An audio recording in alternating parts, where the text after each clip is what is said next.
Hey guys, last session, hard to believe it, the weekend's almost over, but we still have a few things going on tonight. I mentioned earlier that we're going to be having a worship and share time tonight, so excited to hear from you guys what God has been doing in your life this weekend and how He's been speaking to you.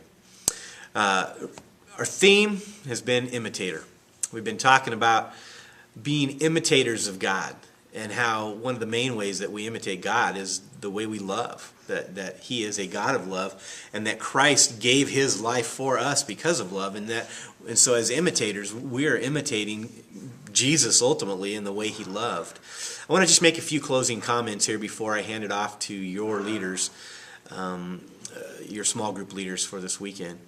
First of all, it's important to remember that as we love, as we imitate Jesus, it's always people-centered. Our love is always focused on others, on the people around us. And also, another big important part of that, of loving others, is that the love that we show and the love that we demonstrate as we imitate God, is that love, hopefully, is helping draw people towards God. That as we serve others, as we love people sacrificially, as we go out of our way, as we show compassion, as we care, that ultimately points to Jesus, and it introduces them to Jesus, because you are in many ways living Jesus in front of them. When you're imitating Jesus, you're living Jesus in front of them. It's been said, you may be the only Jesus anybody ever sees, or you may be the only Bible that anybody reads. In other words, those statements are saying that you are the ambassador to the people around you of Jesus. You represent Him.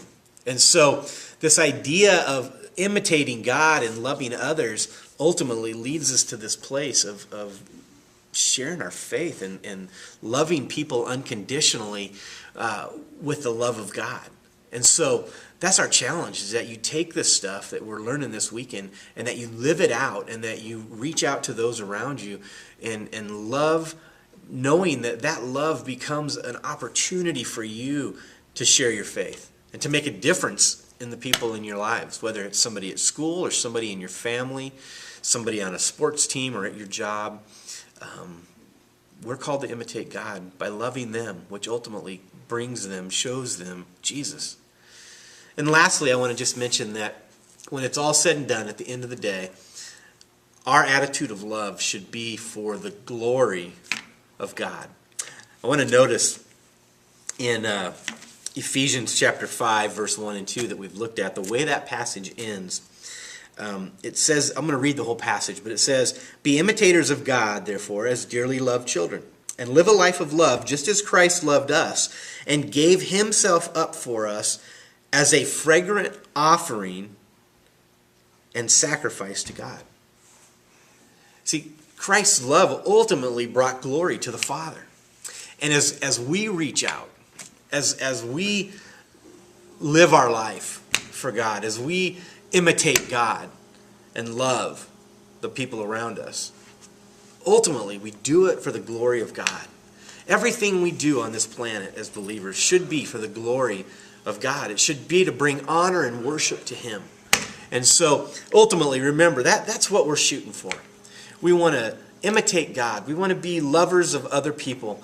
We want to reach out. We want to serve. We want to share our faith. But at the end of the day, we ultimately want all of that not to make us shine, not to make us look good, or to have people say, "Oh, isn't he or she such a great person, and they love everybody, and they're compassionate, and they're so nice."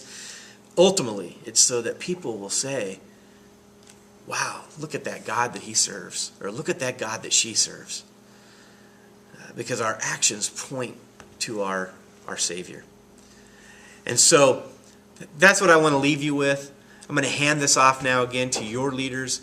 I hope that you've had a wonderful, wonderful weekend so far, and I'm looking forward to seeing you at our share time. Have a great session.